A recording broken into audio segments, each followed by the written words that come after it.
അപകടമുണ്ടാക്കുന്ന ഹമ്പുകളിൽ വെള്ള പെയിന്റ് അടിച്ച് വാഹനയാത്രികർക്ക് സുരക്ഷയൊരുക്കുകയാണ് കായംകുളം സ്വദേശിയായ 7ാം ക്ലാസ്സുകാരി ശ്രീബാല. കായംകുളം സെന്റ് മേരീസ് സ്കൂളിലെ 7ാം ക്ലാസ് വിദ്യാർത്ഥിയായ ശ്രീബാല എസ് ബിനു മാതൃകാപരമായ പ്രവർത്തനവുമായി അഖിലേന്ത്യാ പണിമുടക്ക് ദിനത്തിലാണ് മുന്നിട്ടിറങ്ങിയത്. കായംകുളം റെയിൽവേ സ്റ്റേഷന് തെക്കുവശം അണ്ടർപാസിന് സമീപമുള്ള ഹമ്പുകളിലാണ് ശ്രീബാല പെയിന്റ് അടിച്ചത്. കായംകുളം പോലീസ് സ്റ്റേഷന് മുൻവശത്തെ മാഞ്ഞുപോയ സീബ്ര ലൈനും ശ്രീബാലെ വീണ്ടും പെയിന്റ് അടിച്ച് വൃത്തിയാക്കി. ആലപ്പുഴ ജില്ലയിലെ ഏറ്റവും പ്രായം കുറഞ്ഞ സാമൂഹിക പ്രവർത്തകയായ ശ്രീബാല കഴിഞ്ഞ ഒക്ടോബർ 2-ന് ഗാന്ധി ജയന്തി ദിനത്തിൽ റോഡുകളും സർക്കാർ സ്ഥാപനങ്ങളും ശുദ്ധീകരിക്കുന്ന പ്രവൃത്തിയിൽ ഏർപ്പെട്ടിരുന്നു. ദേശീയ ലഹരിവിരുദ്ധ ദിനത്തിൽ KSRTC ബസ് സ്റ്റാൻഡിലും കായംകുളം ഗവൺമെന്റ് ബോയ്സ് ഹൈസ്കൂളിനു മുമ്പിലെ സ്റ്റാൻഡിലും കായംകുളം KSRTC ബസ് സ്റ്റാൻഡിന് പടിഞ്ഞാറ് ഓട്ടോ സ്റ്റാൻഡിലും ലഹരിവിരുദ്ധ പ്രതിജ്ഞ ജനങ്ങളെ കൊണ്ട് എടുപ്പിച്ച് തന്റെ സാമൂഹിക പ്രതിബദ്ധത തെളിയിച്ചു.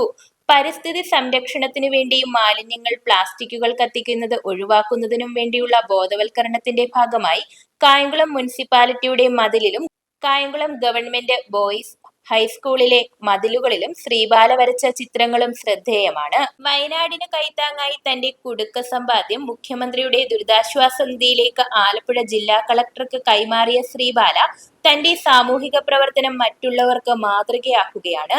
കായംകുളം മുൻ നഗരസഭാ ചെയർപേഴ്സൺ ശശികല, ആലപ്പുഴ ജില്ലാ collector Alexander Varghese, Karunagappally MLA CR Mahesh, Ambalappuzha MLA HS Salam, Devapriya Jayan, Kayamkulam കേന്ദ്രമാക്കി പ്രവർത്തിക്കുന്ന ചാരിറ്റബിൾ സംഘടനയായ കൈത്താങ്ങിന്റെ സ്ഥാപകൻ നൌഫൽ എന്നിവർ ശ്രീബാല എസ് ബിനുവിനെ അഭിനന്ദിച്ചിട്ടുണ്ട്.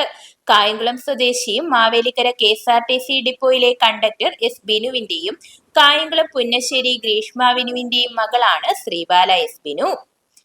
കായംകുളം സെന്റ് മേരീസ് സ്കൂളിലെ 7ാം ക്ലാസ് വിദ്യാർത്ഥിനിയാണ് സഹോദരി Sreebhadra S Binu. News bureau, Kayamkulam.